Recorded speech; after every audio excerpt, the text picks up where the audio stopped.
agụba ibe a etu esi wee dị ya n'akwụkwọ maka o toro ogologo mma ebie ịchafụ kọwalụ ya ha kọwaa etu o si wee dị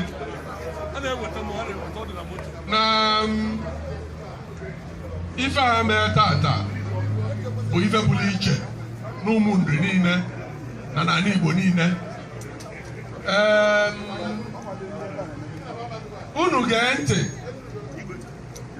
mgbe igwe eze na-achị Enugu Ukwu digoluchere n'ọkwa eze ya, o wee bido n'ebe anya chọba ntọala dị n'Enugu Ukwu mala ibe ndị na-achọ ịnana ka o welitecha aba, mala ibe ndị agbakọtara azụ bụ ife bara uru n'Enugu Ukwu ka e welitesi ebe obu ọkpala anaka ana.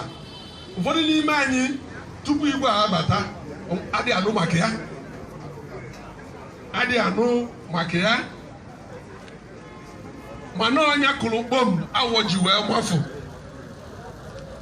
Ọnya kwuru na a ga-eme ife ịrịba ama ebe a ka amalụ wee dozie enyi nwa ọgaranya ka ọ dị nwa ogbenye ka ọnya rị na ka aka kala aka wee jide mma ka ọ dị ka esofere ya oke maka na ọ na-aga enyi n'aka ọ dị mbe ka agbala na mmiri. O wee sị na ọ bụrụ so obu ka anyị ya edozi ebe a maka obudu bụ ebe a obudu gboo bịabụrụ obudu ulu bịabụrụ obu na amụdike. O wee sị na ọ bụrụ so obu anwa ka anyị ya ewenata maka na onwe na-aza aba sị na-ewenata obu na ọ bụrụ so obu ka anyị ewenata na anyị ewenata akụlụngwa dị iche iche eji wee malụ ụmụndị wee malụ ndị Igbo wee malụ Enugu Ukwu. Ọnya ka ọ kpọrọ anyị bụ ụmụ Enugu Ukwu si anyị na ife ọ chọrọ ka emee ife ọbụla okwu na dị mma maka na ọ na-ekwu ife dị mma mgbe ọbụla. A na-eji Solomon amala anyị atụ na Baịbụl mana anyị nwere Solomon na be anyị. Ekene m unu, anyị wee tụba ego nke abụrụ nke izizi Enugu Ukwu wee tụba ego maka na afọ onye ọya ga-enye owere lụọ ibe eziri ya enwe ọzọ enye ya. Muziọm alụrụ ebe a tata ọ dị iche na ife ndị ọzọ, ọ dị iche na muziọm ndị ọzọ. Ife o ji dị iche bụ na muziọm ndị ọzọ dịbụ n'Enugu Ukwu ma ndị dị na mba ọzọ gbara anyị okirikiri, anyị danọọ mmadụ nwe nke anwa lụọ ya n'ime ụlọ biya ma ọ bụ nọọ mmadụ wetụrụ ego lụọ ya sọọsị ya nye obodo ya jee na họọlụ obodo ba jelụnye ya. Mana nke a dị iche, nke a bụ na o si n'ana wee fu, nke a bụ osi n'ana aka onye Enugu Ukwu ọbụla dị na ya. Onye wetara ego ọtụọ alụ, onye ọtụrụ alụ ọbịa ebe anụnwa soro kpota aja ya ka o ji wee bụrụ ife dị iche n'obu Enugu Ukwu ka ọ dị. Eziokwu na ibe niile aka ezuchara oke n'ime ya mana muziọm adị alụcha ya alụcha. Ife anyị bịa imeghe tata bụ the museum itself. Ife dịzi n'ime ya a na-akpọ artifact nya akụrụngwa eji wee malụ omenala wee malụ ndị Igbo. Ọ dịcha n'ime ebe ahụ mana oke ezurọ asịrị ozu ejuli n'isi ekpochi na ọ ife dị na muziọm. Awụghị na-atọ ụtọ a na-eme gịnị a na-agbachenye nwunye ji. So ekenere m igwe ụmụndị wee kene onye bụ the building committee project manager, the project chairman bụ ọchịkọtala Enugu Ukwu na ụmụndị bụ Sir IG Abana. Ọ na-aga nyanwa bụ the field marshal igwe ziri ha n'ozi ozugbo o mobilize anya ejewe ọgụ and anyị na-eje ọgụ iwe a na-ada n'akụkụ na-abụ. So anyị kenere ya ka o si wee jikọtanwu the committee jikọtanwu ndị Enugu Ukwu wee lụpụta ibe a. Anyị kenere ndị uru okwe onye ọbụla ma na ileba anụ makpụrụ nke ya n'ọnụ onorie ndị uru okwe mana na bụ ibe ma were ya si Enugu Ukwu na enyi ya mee obodo ndị ọzọ dị iche iche na-emekwa nkeba anụ ụwa na onwe nke ndị be anyị ndị isi onye wee wetanyekwu Enugu Ukwu ndị ọjị otegoba ji enye.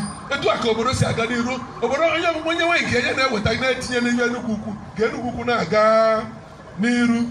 So anyị kenere igbu ụmụnri, anyị kenere Chineke nke kechọcha ebe ọ ya ekenye anyị si nọ n'Enugu Ukwu si nọ n'Ụmụnne si nọ n'ala Igbo anyị ga-esi etu a wee bụrụ ekene na-ekene ndị niile bịanụ na-ekene Igwe Aba na-ekene Igwe Aba gara ka Chineke gozie gọvanọ Anambra steeti gozie ndị be anyị niile nke ka bụ mbido anyị si na ịlụcha nke anyị abanye na Nkwọ na Ultra Modern Market ibe Igwe wepụtara anyị alụ erike maka na arụfụ dam ha wee rụbadara ada ekene m unu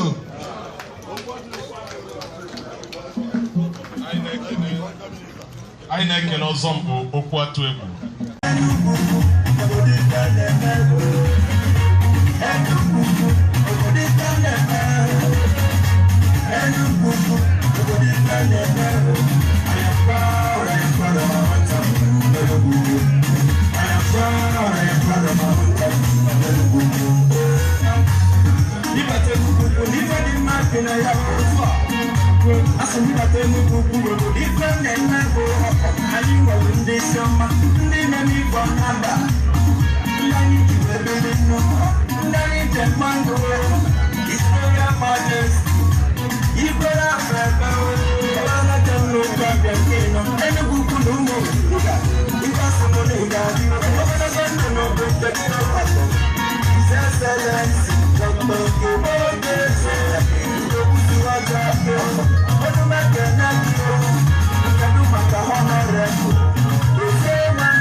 Oh yes, sir. Bring it down, bring it down, bring it down. Bring it down, bring it down.